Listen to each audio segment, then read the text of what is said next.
Hello everyone, welcome to know and knowledge academy. इस video lecture में हम IR का टॉपिक देखेंगे। बहुत ही इंपॉर्टेंट टॉपिक है। इसमें ये द हिंदू पे एक आर्टिकल आया था, ठीक है। ये है 5 मई को ये आर्टिकल आया था।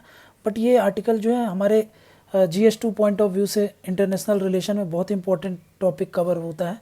तो वहाँ पे हम इस चीज़ों को देख रहे हैं। GS2 के पेपर में आपको ये कवर होगा।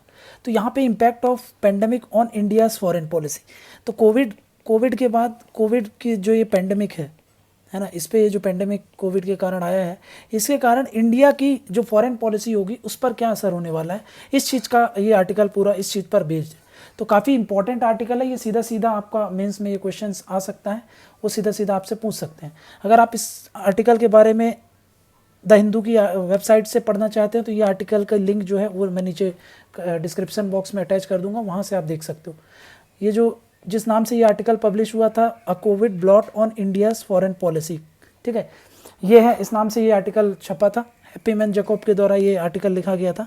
तो मेन जो पॉइंट्स हैं इसमें, जो इंपॉर्टेंट हमारे मेंस पॉइंट ऑफ व्यू से है, वो मैं आपको बता दे रहा हूँ। वो इस आर्टिकल में आपको, अगर आप अच्छे से ये वाला आर्टिकल एक बार देख लोगे तो आपको क्लियर हो जाएगा, ठीक है। तो सबसे पहला है कि भाई क्या क्या इम्पैक्ट आखिर हो सकता है कोविड का जो पेंडेमिक है उसका कारण जो हमारी डोमेस्टिक पॉलिसी है और हमारी जो फॉरेन पॉलिसी है, इसमें क्या क्या इम्पैक्ट वो आखिर दे रहा है। तो यही चीज़ को लेकर के आप ये पूरा आर्टिकल भेज है। तो सबसे पहला बोल रहा है ये कि इंडिया की फॉरेन पॉलिसी में पहला क्या है। तो पहले ये इंट्रोडक्शन में ये बताते हैं कि ट्रेडिशनली अगर हम देखें, है ना, ट्रेडिशनली अगर देखें तो इंडिया की सुप्रीमेसी होती थी इस रीजन पे।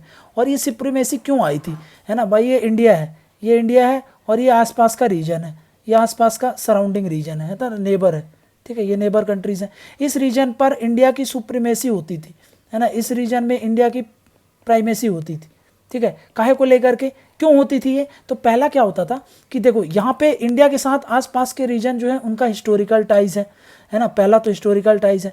दूसरा, इंडिया का पॉलिटिकल इन्फ्लुएंस होता था, है ना, इंडिया का जो यहाँ की ये नेबरिंग कंट्रीज़ जो हैं इनकी जो डोमेस्टिक पॉलिटिक्स जो होती थी, है ना, वहाँ पर इंडिया का इन्फ्लुएंस होता था। चाहे आप बांग्लादेश देख लो, है ना, वहाँ की जो डोमेस्टिक पॉलिटिक्स होती थी वहाँ पे इसका इंडिया का इन्फ्लुएंस रहता है।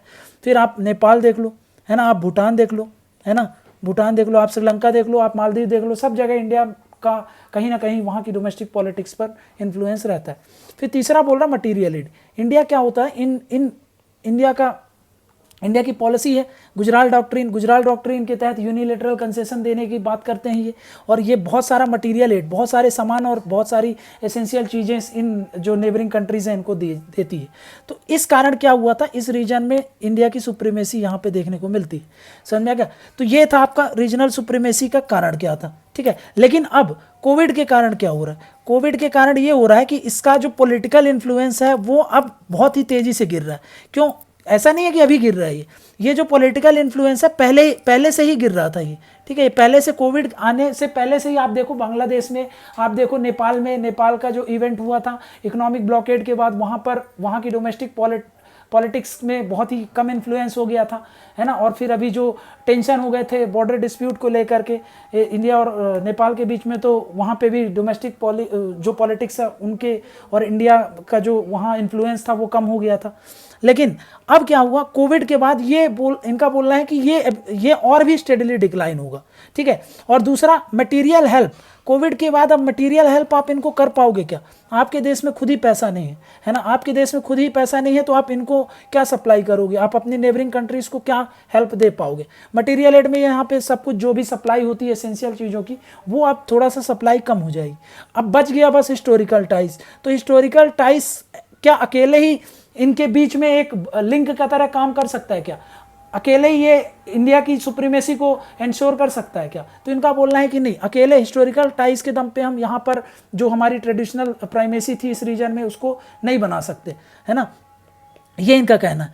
तो यही बोल रहे हैं कि भाई, और एक तरफ तो ये हो रहा है कि इंडिया की प्राइमेसी इस रीजन में कम हो रही है, ये इंडिया की प्राइमेसी डिक्लाइन हो रहा है। वहीं चाइना की अगर बात करें, चाइना का इन्फ्लुएंस इस रीजन में बढ़ रहा है। ऐसा क्यों, क्योंकि कोविड के बाद जो कंडीशन इंडिया में है वही कंडीशन तो बाकी देश में भी है। तो बाकी देश में भी यही कंडीशन है, तो वो क्या करेंगे, उनको भी फाइनेंशियल हेल्प चाहिए, हाँ उनको भी फाइनेंशियल हेल्प लगेगी। तो वो फाइनेंशियल हेल्प कहाँ से लेंगे? वो फाइनेंशियल हेल्प के लिए चाइना के पास जाएंगे, और चाइना इस चीज़ का मौका का फ़ायदा उठाता है। तो वही इसी के कारण क्या हो रहा है, कोविड के कारण जो साउथ एशियन स्टेट है वो चाइनीज़ के पास जाएंगे फॉर फाइनेंशियल हेल्प। समझा गया? तो इसके कारण क्या होगा कि इंडिया का जो लॉन्ग स्टैंडिंग जो प्राइमेसी थी, ट्रेडिशनल प्राइमेसी, वो क्या होगी, पहले भी श्रिंक हो रही थी धीरे, लेकिन अब उसका पेस क्या है, पेस बढ़ गया है। अब ये बहुत तेज़ी से श्रिंक हो रहा है ना, और ये इनएविटेबल है। इनका बोलना है कि ये भाई इनएविटेबल, अगर इस पे जितना जल्दी अगर काम नहीं किया गया तो फिर ये मतलब यहाँ पे इस रीजन में भी चाइना की सुप्रीमेसी आ जाएगी। समझा गया? तो ये सराउंडिंग रीजन से लेकर के वो ऐसा बोलते हैं कि ऐसा चेंज हो जाएगी हमारी फॉरेन पॉलिसी को लेकर, है ना। यहाँ पे आप गुजराल डॉक्ट्रिन के बारे में रीड करिए, है ना, क्या है ये गुजराल डॉक्ट्रिन, क्योंकि ये यहाँ से ये जो मटीरियल एड वाली चीज़ आ रही है, इस पे इसका गुजराल डॉक्ट्रिन का बहुत बड़ा यहाँ पे आपका रूल समझ में आता है। ठीक है, फिर आ जाता है कि भाई अब सेकेंड पॉइंट ये है, ये तो हमने देख लिया अपने नियर बाई रीजन में, है ना, सराउंडिंग्स में क्या चेंजेस आएंगे। तो पहला पॉइंट काहे को लेकर के, सराउंडिंग्स को लेकर के, अपने नेबर कंट्रीज़ के, नेबरिंग के ऊपर है, नेबरिंग कंट्रीज़ में। मतलब इंडिया को इस चीज़ में क्या होगा, एक तो याद रखो प्राइमेसी कम हो जाएगी। सेकेंड पॉइंट ये बोल रहा है कि इंडिया की जो जियोपॉलिटिकल एम्बिशन है, काहे को लेकर के, कि वो एक वर्ल्ड में एक लीडिंग पावर बनना चाह रहा है, ये इम्पैक्ट होगा। तो मतलब इंडिया का आपने शुरू से ही, आप जब से पढ़ रहे हो तो आपने ये पढ़ा होगा कि इंडिया का एक एम्बिशन है कि वो एक, जैसे कि चाइना है, जैसे कि यूएस है, मतलब ये जो इंटरनेशनल पॉलिटिक्स है उनमें एक लीडिंग रोल प्ले करे, उसमें एक लीडिंग पावर की तरह इमर्ज हो। लेकिन कोविड के बाद ये वाला जो एम्बिशन है ये क्या होगा, ये इम्पैक्ट हो जाएगा। कैसे, वो बताते हैं कि कोविड के आने के पहले, ये कोविड है ना, ये कोविड है, कोविड के पहले इंडिया काहे पे फोकस करता था, इंडिया फोकस कर रहा था अफगानिस्तान को लेकर के, उसमें लीडिंग रोल प्ले कर रहा था, है ना, क्वाड को लेकर के लीडिंग रोल प्ले कर रहा था। फिर इसके बाद आप देखो इंडो पैसिफिक रीजन में क्या बहुत ही इंपॉर्टेंट रोल प्ले कर रहा था। इवन जो वहाँ की जो यूएस की पॉलिसी है, उसमें पहले यहाँ पर इंडो वर्ड नहीं यूज़ था, लेकिन अब वो इंडो वर्ड यूज़ करने लगे हैं, है ना। तो अब वो इंडो वर्ड यूज़ करने लगे, मतलब जो सिग्निफाई करता है कि भाई इंडिया का कितना इंपॉर्टेंट रोल है। इंडिया पेवेट रोल प्ले करता था, है ना, पेवेट मतलब होता है एक मुख्य कड़ी जो होता है, मुख्य जो कील होती है, उसकी तरह रोल प्ले करता है, ठीक है, पूरे इंडो पैसिफिक रीजन में। तो ये बिलीव किया जाता था। बाकी कंट्रीज भी यही मानती थी कि भाई अगर आपको चाइना को काउंटर करना है तो इंडिया का इमरजेंस जो होता है वो बहुत जरूरी है ना। इंडिया एक प्ले कर सकता है, बहुत ही इंपॉर्टेंट रोल प्ले कर सकता है, काहे को लेकर के, इस चीज को लेकर के। तो ये इस चीज को बोल रहा है ये। लेकिन इसके बाद क्या होगा, कोविड के बाद इंडिया इन सारे जो फोरम्स हैं इन पर अपना रोल प्ले नहीं कर पाएगा, है ना। क्यों नहीं प्ले कर पाएगा, आगे मैं अभी आपको बताऊंगा। क्योंकि आप कोविड के बाद अब डोमेस्टिक पॉलिसीज पे ज़्यादा फोकस रहेगा as compare to international policies. तो इसलिए क्या होगा, इंडिया में अब जो ये एस्पायर रहता था इंडिया का एक लीडिंग पावर बनने का, वो थोड़ा सा इम्पैक्ट हो जाएगा, है ना। तो पेंडेमिक क्या हो रहा है, एबिलिटी और डिज़ायर को क्या कर रहा है कि भाई पहले जो इंडिया की एबिलिटी थी इंडो पैसिफिक रीजन में, क्वाड में, उसको लेकर के एक लीडिंग पावर बनने के लिए, एक मुख्य रोल प्ले करने के लिए, आपने देखो क्वाड को देखो, आप इंडो पैसिफिक को देखो, आप इसमें कितना ज़्यादा रोल प्ले करता है। अफगानिस्तान सेंट्रल एशिया वाला आप देखो, अफ्रीका में कितना ज़्यादा रोल प्ले करता था, है ना। और थर्ड वर्ल्ड नेशन जो नेम कंट्रीज़ का लीडर की तरह इमर्ज हो रहा था। ये सब अब थोड़ा सा, बाकी कंट्रीज़ भी पहले लगता था, थर्ड वर्ल्ड कंट्रीज़ को भी पहले लगता था कि इंडिया हमारा लीडर की तरह इमर्ज हो सकता है। लेकिन अब कोविड के बाद ना उनका भी, क्योंकि उनको जो सप्लाई मिलनी चाहिए थी, अब वो मटेरियल एड्स नहीं मिल पा रहे हैं, क्योंकि इंडिया वो लीडर है। अगर सोचो आप, कोई लीडर होगा तो वो इन सबको देख करके चलेगा, सबको साथ लेके चलेगा। लेकिन अभी इंडिया की हालत खुद ही इतनी खराब है कि वो अपनी डोमेस्टिक पॉलिसीज को ही नहीं संभाल पा रहा है, तो वो बाहर से कैसे उनकी हेल्प कर सकता है। तो वो वाला जो उनका एक विजन था वो भी थोड़ा सा फेड हो रहा है, समझ रहा है। प्लस नेक्स्ट ये बोल रहे हैं कि भाई इंडिया की जो पहले स्पेंडिंग थी, है ना, जो मॉडर्नाइजेशन को लेकर के थे, मिलिट्री स्पेंडिंग की, वो भी अब कम हो जाएगी, है ना। जैसे देखो पहले क्या हो रहा था कि भाई देखो पहले क्या था, चाइना को काउंटर करने के लिए क्या करता था इंडिया, अच्छा खासा चाइना और पाकिस्तान को दोनों को ही काउंटर करने के लिए अच्छा खासा मिलिट्री स्पेंडिंग कर रहा था, है ना। क्योंकि वो एम्बिशन काहे को लेकर के, वही सारे एम्बिशंस याद करो जो अभी बताया, है ना, कि भाई ऐसा लगे कि हाँ चाइना से दबने वाला नहीं है इंडिया, ऐसा वगैरह। तो इन सब चीज़ों को लेकर के क्या हो रहा था कि भाई बहुत सारा मिलिट्री स्पेंडिंग हो रही थी, मॉडर्नाइजेशन प्लान वगैरह बनाए जा रहे थे। तो एलएसी में भी देखो आप, एलएसी के स्टैंड ऑफ को वो करने के लिए कितना ज़्यादा एग्रेसिव रोल भी इंडिया ने प्ले किया था। लेकिन कोविड के आने के बाद अब ये जो मिलिट्री स्पेंडिंग होगी वो कम हो जाएगी, मॉडर्नाइजेशन कम हो जाएगा। क्यों? क्योंकि आपको पता है कि फाइनेंशियल कंडीशन इंडिया की थोड़ा सही नहीं है। समझना क्या? तो जो पहले हम एलएसी में अपना टफ स्टैंड वगैरह दे सकते थे वो अब नहीं दे पाएंगे, क्योंकि अब जो हमारी स्पेंडिंग है वो कम हो जाएगी, है ना। अब तो ये आपका क्या हुआ, जो आप पहले जो लोग सोच रहे थे कि भाई आप ग्लोबल लीडर की तरह इमर्ज होगे, उनको क्या मैसेज जाएगा कि भाई नहीं, इंडिया में वो बात अब नहीं रही। समझना क्या? तो ये अब स्पेंडिंग कम हो जाएगी तो आप एग्रेशन नहीं प्ले कर पाओगे, है ना। जो स्टैंड ऑफ है अब वो आप उसके प्रति आपका कंसिलिएटरी अप्रोच हो जाएगा। वहीं पे अगर देखो तो आप क्या होगा, अभी क्या होगा, आप डोमेस्टिक में ज़्यादा उलझे रहोगे, है ना। आप डोमेस्टिक इशूज़ में फंसे हो, तो ये जो आपकी रीजनल जियो पॉलिटिक्स है वो कमज़ोर पड़ जाएगी, क्योंकि उस पर ध्यान नहीं जा पाएगा।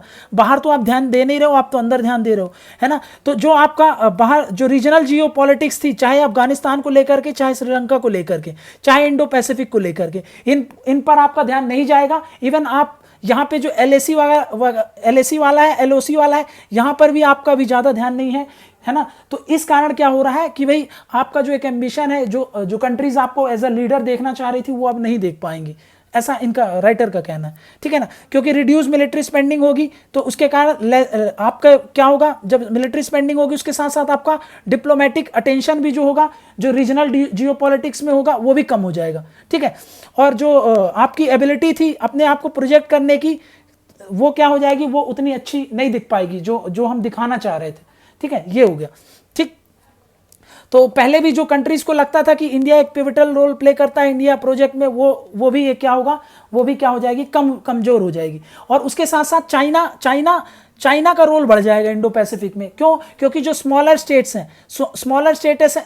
हैं जो भी इस रीजन में, है ना, इंडो पैसिफिक वाले रीजन में, उनको भी एड्स चाहिए। और एड्स से अगर वो मान जाते हैं तो ठीक है, नहीं तो थ्रेट तो चाइना हमेशा से ही करता आया है। तो चाहे चाइना का देखो, इंडिया का तो आपने समझ लिया, इंडिया की क्या दिक्कत है कि भाई वो मिलिट्री स्पेंडिंग नहीं कर पाएगा, जो रीजनल जियो पॉलिटिक्स में ज़्यादा ध्यान नहीं दे पाएगा, क्योंकि अपनी डोमेस्टिक पॉलिटिक्स में वो फंसा हुआ है। लेकिन वहीं पर चाइना क्या करेगा, या तो आप पैसे से मानो, मतलब एड दोगे तो आपका इन्फ्लुएंस बढ़ेगा उस एरिया में, या तो एड से नहीं तो थ्रेट से, जैसे भी करके, चाहे एड से मानो या थ्रेट से, चाइना उस इंडो पैसिफिक में जो भी इंडो पैसिफिक रीजन में जो भी स्मॉल आइलैंड्स है उसमें अपना इन्फ्लुएंस बढ़ाएगा। समझा क्या? और जो ये इंडो पैसिफिक में बैलेंस ऑफ पावर है वो शिफ्ट जरूर हो जाएगा, किसके केस में, चाइना के केस में, बीजिंग के फेवर में।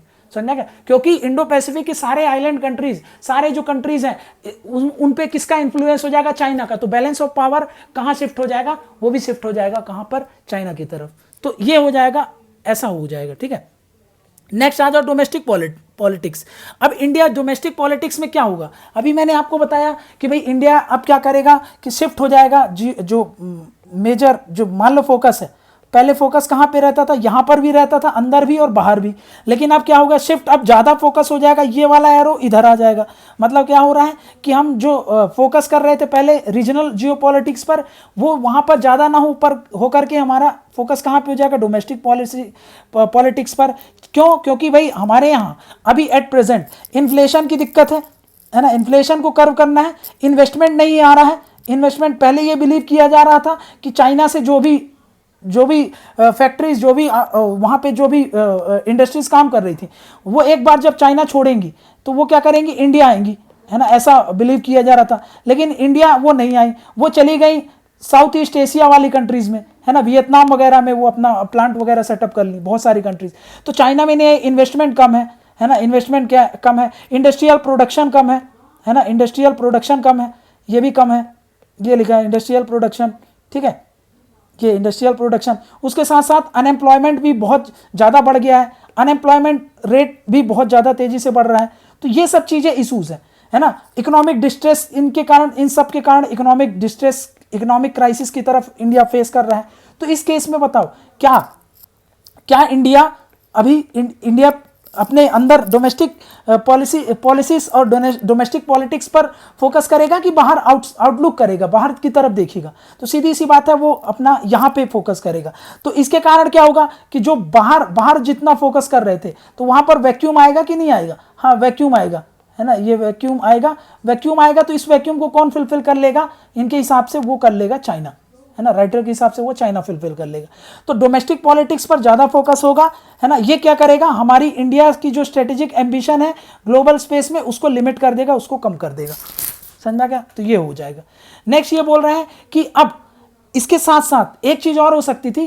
पहले इंडिया देखो, इंडिया कोविड के पहले, इंडिया और ये है कोविड, है ना, कोविड के आने के पहले इंडिया बहुत एग्रेसिव शो करता था चाइना के प्रति, है ना, असर्टिव था इंडिया, असर्टिव था, बहुत ही अपना स्टैंड को ओपनली रखता था, बहुत ही एग्रेशन में भी रखता था और बहुत ही मतलब असर्टिव रोल प्ले करता था। लेकिन पेंडेमिक के बाद, कोविड के बाद यहाँ पर इंडिया का जो रोल है ना, वो बोल रहे हैं काफ़ी नरम हो जाएगा, काफ़ी कंसिलिएटरी हो जाएगा टुवर्ड्स चाइना।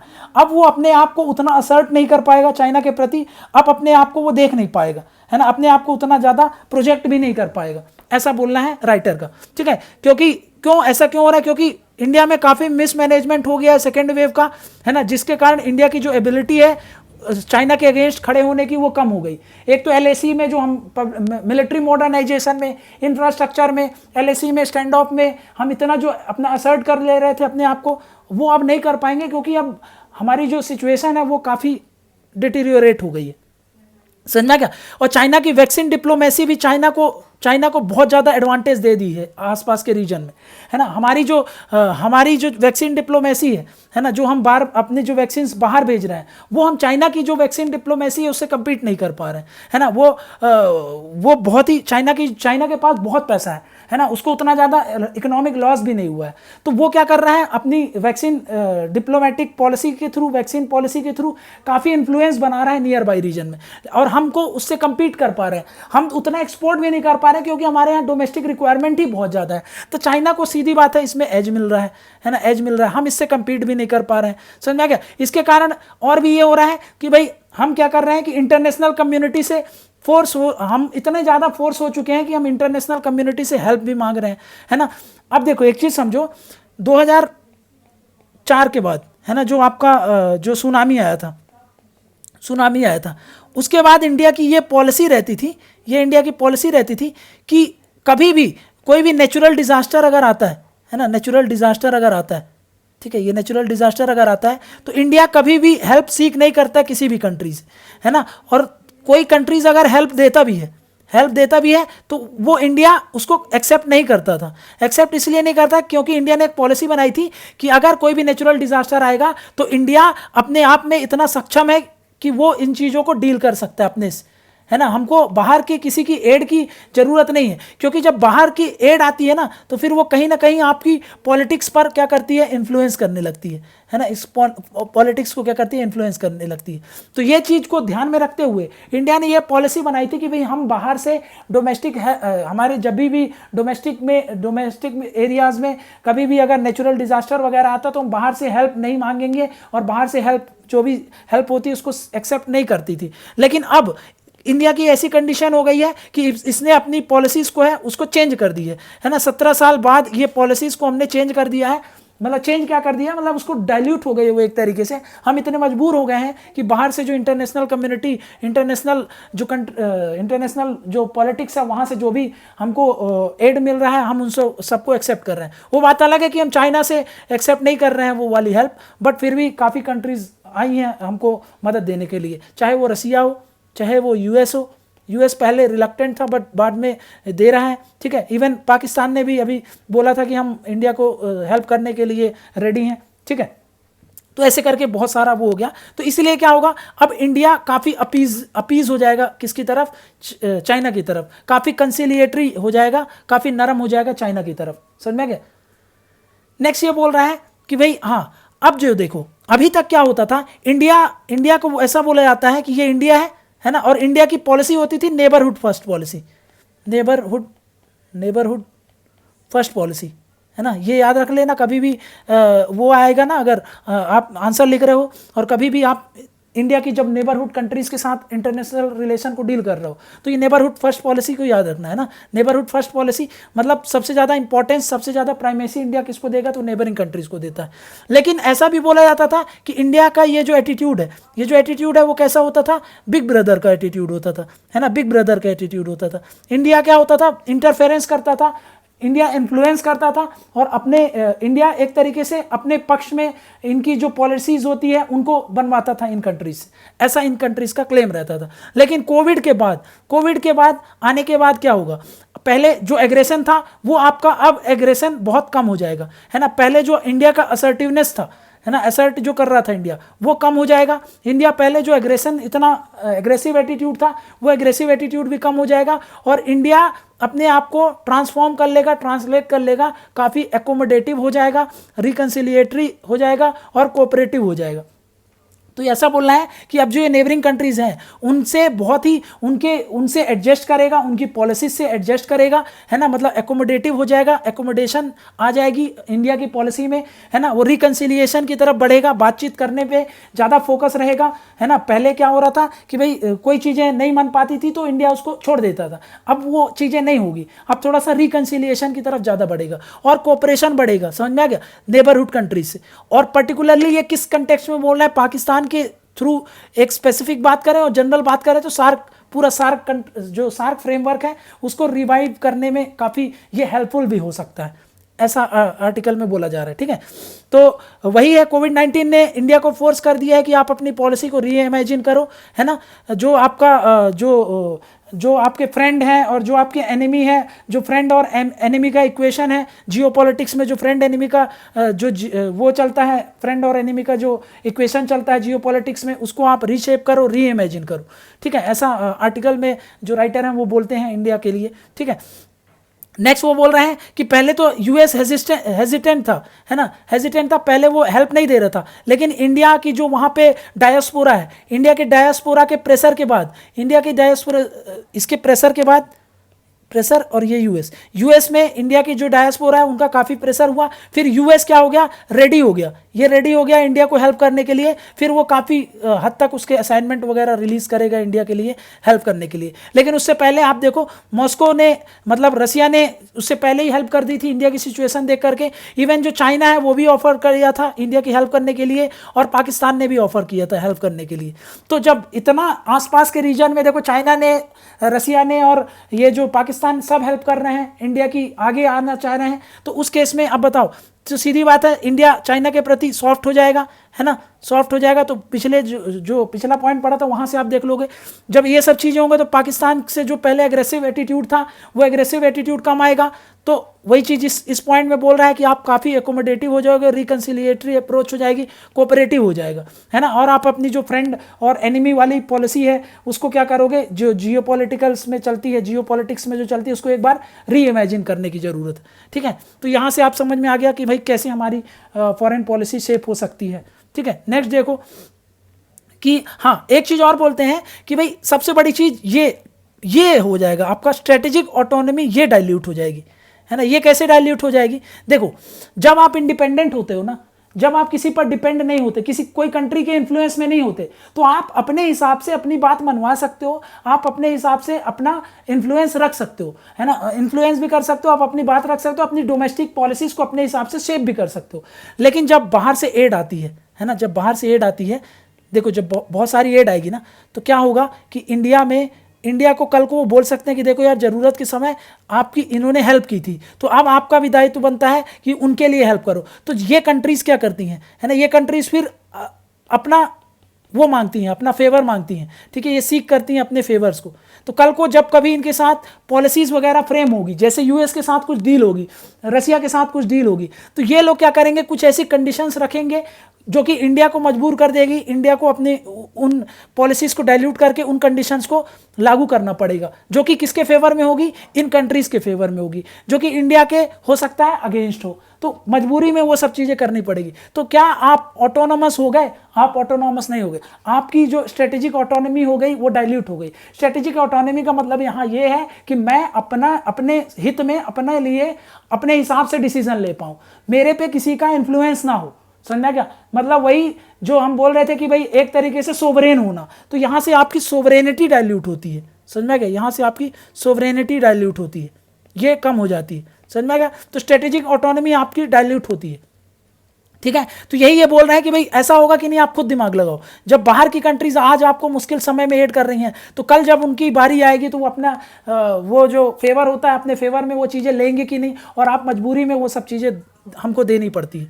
तो स्ट्रेटेजिक कॉन्सिक्वेंस के कारण क्या हो रहा है, पेंडेमिक में वो जो है स्ट्रेटेजिक ऑटोनॉमी वो डाइल्यूट होगी, वो तो बाउंड टू शेप है ना। जो हमारी जो फॉरेन पॉलिसी है वो काफ़ी इस चीज़ से इन्फ्लुएंस हो जाएगी फ्यूचर में, है ना। तो वैसे ही देखो, जैसे यहाँ पे एग्जांपल देके ये बोलते हैं कि जैसे अभी मान ले यूएस ने हेल्प कर दिया, तो बाद में फिर वो अपने फेवर में इंडिया को मनवा सकता है कि आप हमारे पक्ष में ये चीज़ें लो, हमारे स्टैंड में, हमारे फेवर में ये चीज़ें आप करो, तो फिर वो इंडिया को करना पड़ता है। इसको बोलते हैं स्ट्रेटेजिक डाइल्यूट हो जाना। डाइल्यूट हो जाना किस चीज़ का, स्ट्रेटेजिक ऑटोनॉमी का। बहुत बहुत बहुत इंपॉर्टेंट पॉइंट है, याद रख लेना, जरूर मेंशन करना इसको, ठीक है। नेक्स्ट ये है कि भाई एक चीज़ अच्छी ये हो सकती है कि जो सार्क फ्रेमवर्क था ना, सार्क फ्रेमवर्क है, उसमें कोऑपरेशन के लिए कई सारी अपॉर्चुनिटीज खुल जाती हैं यहाँ पे, समझना क्या। तो opening up of new regional opportunities for cooperation under SAARC कैसे हो जाएगी, मैंने आपको बता दिया, है ना, कि भाई आसपास की कंट्रीज काफ़ी हेल्प कर रही हैं एक दूसरे को। चाइना, पाकिस्तान भी हेल्प करने को बोला है इंडिया को, तो एक तरीके से हम एकोमोडेटिव हो रहे हैं, रिकन्सिलिएशन बढ़ेगा नेबरिंग कंट्रीज से, है ना। और दूसरा रिकन्सिलिएशन कोऑपरेटिव, और हम हेल्प करेंगे एक दूसरे की। और उसके साथ साथ हम वैक्सीन डिप्लोमेसी का यूज़ कर सकते हैं, वैक्सीन डिप्लोमेसी का, है ना, वैक्सीन डिप्लोमेसी। इसके कारण क्या होगा, इंडिया अपने नेबरहुड कंट्रीज़ में बहुत सारी वैक्सीन को सप्लाई को बढ़ा सकता है। ऐसा होगा तो एक इंडिया का जो सॉफ्ट जो एक एटीट्यूड है वो बनेगा, है ना। और दूसरा, इंडिया की जो बेस्ट हेल्थ प्रैक्टिसेस है, बेस्ट हेल्थ प्रैक्टिसेस हैं, है ना, वो हम शेयर कर सकते हैं नेबरिंग कंट्रीज़ के साथ, इसका शेयर कर सकते हैं, है ना। इसके कारण क्या होगा, हम कलेक्टिवली फोकस करते हैं, रीजनल हेल्थ मल्टीलेटरलिज्म को प्रमोट कर सकते हैं, है ना। अपने रीजन में एक जो हेल्थ मल्टीलेटरलिज्म मतलब क्या होता है, जब बहुत सारी कंट्रीज मिल करके कोऑपरेट करके काम करती हैं, इसको बोलते हैं मल्टीलेटरलिज्म, है ना। जैसे यूएन हो गया, है ना, WTO हो गया, WHO हो गया। वैसे हम एक सार्क एक क्या है, एक तरीके का मल्टीलेटरलिज्म है। इसमें क्या करेंगे, हम एक तरीके का जो रीजन में हेल्थ के बेस्ट प्रैक्टिसेस हैं उनको आपस में शेयर करें, है ना। जहाँ पे ज़रूरत है, जिस कंट्रीज जहाँ पे लैक कर रहा है उसको आप सपोर्ट करो, है ना। तो उसको जो उससे क्या होगा, एक म्यूचुअल असिस्टेंस बढ़ेगा, हम जॉइंट एक्शन ले पाएंगे, है ना, काहे पर, हेल्थ इमरजेंसीज पर, क्योंकि अभी ये सब हेल्थ से ही तो जूझ रहे हैं। तो इसके कारण क्या होगा कि भाई यहाँ पर जो अभी तक जो सार्क अच्छे से काम नहीं कर पा रहा था, तो अब वो थोड़ा सा रिवाइव हो सकता है, अच्छे से कोऑपरेशन बढ़ सकता है, और एक तरीके से वो बेटर तरीके से कोऑर्डिनेशन उसमें आ सकता है। इनफैक्ट जो पीएम थे, उन्होंने भी सार्क फंड का स्टैब्लिश किया है। उसमें उन्होंने शायद 10 मिलियन का सबमिट किया है, $10 मिलियन जो है वो उसमें दिया गया है इंडिया की तरफ से, है ना। ये एग्जैक्ट डाटा आप एक बार चेक कर लेना, ठीक है, ताकि रीजनल कोऑपरेशन बढ़ सके इनमें, समझ में। उसके कारण क्या होगा, जब वैक्सीन डिप्लोमेसी होगी और जब बेस्ट हेल्थ प्रैक्टिसेस आप शेयर करोगे, तो इसको कलेक्टिव रूप से हम बोल देंगे हेल्थ डिप्लोमेसी बढ़ेगी इस रीजन में। तो हम इंडिया क्या कर सकता है, हेल्थ डिप्लोमेसी का यूज़ करके सार्क को रिवाइव कर सकता है, सार्क को बहुत तरीके से वो कर सकता है, थोड़ा सा रिस्ट्रक्चर कर सकते हैं हम, समझ में क्या। और रीजनल कैपेसिटी जो है साउथ एशिया की सार्क एज अ कलेक्टिव रूप से इमर्ज हो सकता है। तो जो राइज ऑफ एशिया के में जो बोलते थे कि एशिया का राइज होगा, वहाँ पे भी इस चीज़ को इंटीग्रेट करके आप बता सकते हो कि हाँ, ये भी अच्छे से, अगर सार्क का ग्रोथ होगा तो एशिया का ग्रोथ होगा, समझ में क्या। तो जब सार्क का ग्रोथ होगा तो सीधी बात है एशिया का ग्रोथ होगा, और सार्क में ग्रोथ होगा तो सार्क रीजन में स्टेबिलिटी आएगी। और इंडिया हमेशा से यही एस्पायर करता है कि हमारे आसपास के रीजन में हमेशा स्टेबिलिटी रहे, समझना क्या। उसके साथ साथ आप एनवायरमेंटल कंसर्न्स को भी एड्रेस कर सकते हो। तो इन सब के कारण क्या होगा कि भाई एक तरीके से बेटर तरीके से क्या होगा, कोऑपरेशन बढ़ सकता है पेंडेमिक में।